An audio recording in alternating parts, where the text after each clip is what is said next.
Hello, very good morning dear students. मैं हूं आपकी story telling teacher Rita ma'am. और आज मैं आपके लिए न्यू स्टोरी लेकर आई हूं जिसका नाम है चार घड़ों का रहस्य।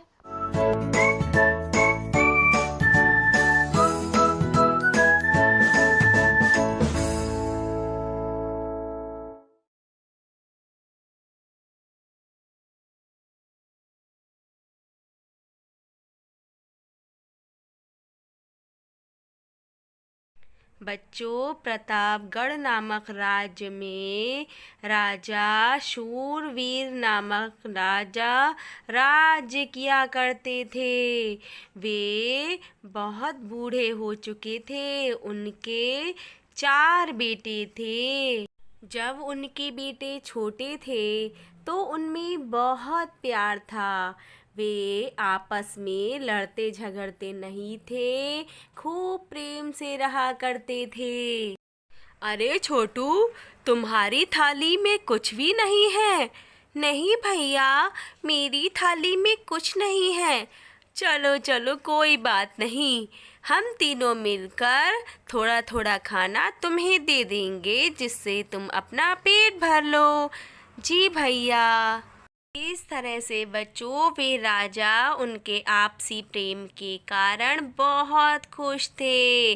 लेकिन जैसे उनके बेटे बड़े हुए और उनका विवाह हुआ, वे चारों अपनी अपनी धुन में मस्त रहने लगे और वे सिर्फ अपने बारे में ही सोचा करते थे। ऐसा लगता था कि उनका प्रेम कहीं गायब हो गया है। इस बात के कारण उन राजा को बहुत चिंता हो रही थी। वे सोच रहे थे कि अगर ये लोग ऐसे ही लड़ते झगड़ते रहेंगे तो हमारा राज्य चौपट हो जाएगा। इसी चिंता के कारण चारों बेटों को राजा ने अपने दरबार में बुलाया और उनसे कहा, देखो, मैं अब बूढ़ा हो गया हूँ, तुम लोग लड़ा मत करो। तभी उन राजा ने इतनी बात कहने के बाद अपने पलंग के चारों पायों के चारों ओर क्या किया, एक एक गड्ढा खुदवा दिया और वहाँ पे एक एक मटका गड़वा दिया और चारों मटकों में कुछ ना कुछ जरूर रख दिया। और उन गड्ढों को भरवाने के बाद वे राजा वहाँ पर आराम से रहने लगे। एक दिन महाराज ने चारों बेटों को बुलाया और कहा, देखो, इस चारपाई के चारों ओर, पलंग के चारों ओर एक एक गड्ढा है। उसके अंदर कुछ मटके में रखा हुआ है। तुम सब लोग उस मटके को एक एक करके बांट लेना। अब चारों बेटों ने सोचा, पिताजी बात तो ठीक कह रहे हैं। अब क्या होता है, वे चारों लोग बहुत खुश होते हैं। अब कुछ समय के पश्चात उनके पिताजी चल बसते हैं।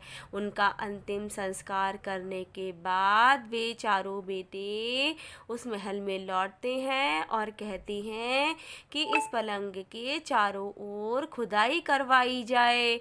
अब बच्चों, वहाँ पर खुदाई शुरू होती है। पहले वाले गड्ढे में एक मटका निकलता है और उसमें क्या होता है, मिट्टी होती है। उस मिट्टी भरे घड़े को देखकर बड़ा बेटा तो चौंक जाता है कि ये पिताजी ने इसमें मिट्टी छोड़ी है मेरे लिए।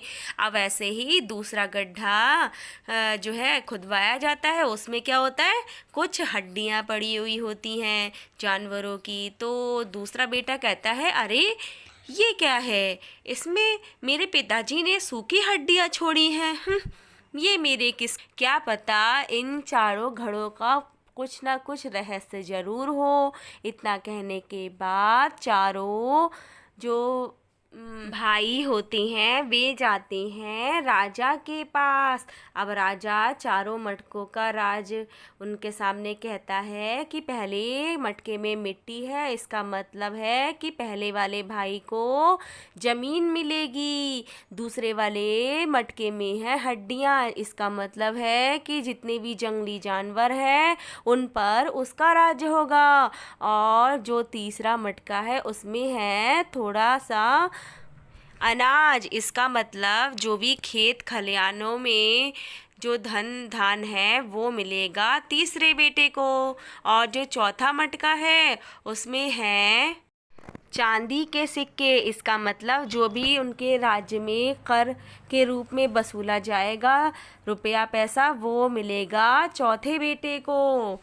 अब पहले तो सब लोग बहुत खुश होते हैं, फिर बाद में चिंता में पड़ जाते हैं। पहला बेटा सोचता है मेरे पास ज़मीन तो है लेकिन मेरे पास बीज नहीं है, तो मैं उस ज़मीन का खाली क्या करूँगा। और जो दूसरा बेटा होता है अगर वो सोचता है कि अगर मेरे पास सभी जानवर होंगे तो मैं उन्हें क्या चरवाऊँगा, क्या खाने को दूँगा, कहाँ पर उन्हें रखूँगा। अब जो तीसरा बेटा होता है वो कहता है कि मेरे पास ज़मीन तो है ही नहीं, तो मैं इतने सारे अनाज को जो है कहाँ पर जो है उसकी खेती करूँगा, ज़मीन तो मेरे पास में है ही नहीं। अब जो चौथा बेटा होता है वो कहता है कि मैं इतने सारे रुपए पैसे का क्या करूँगा, जबकि मेरे पास में ना तो घर होगा, ना ज़मीन जायदाद होगी, ना पशु होंगे, तो मैं वो पैसा किसके ऊपर खर्च करूँगा। तो इसी तरह से चारों बेटे अपने आप को अलग अलग महसूस करते हैं। अब सभी लोग सोचते हैं, फिर ये निश्चय करते हैं कि क्यों ना हम मिलजुल कर ये सारा काम करें। अब बच्चों क्या होता है, सभी लोग मिलजुल कर रहने लगते हैं। इस तरह से उनका राज्य जो होता है हरा पूरा हो जाता है। किसी भी चीज़ की कमी उनके राज्य में नहीं होती। इसके बाद वो कभी भी नहीं लड़ते झगड़ते, आपस में प्रेम से रहते।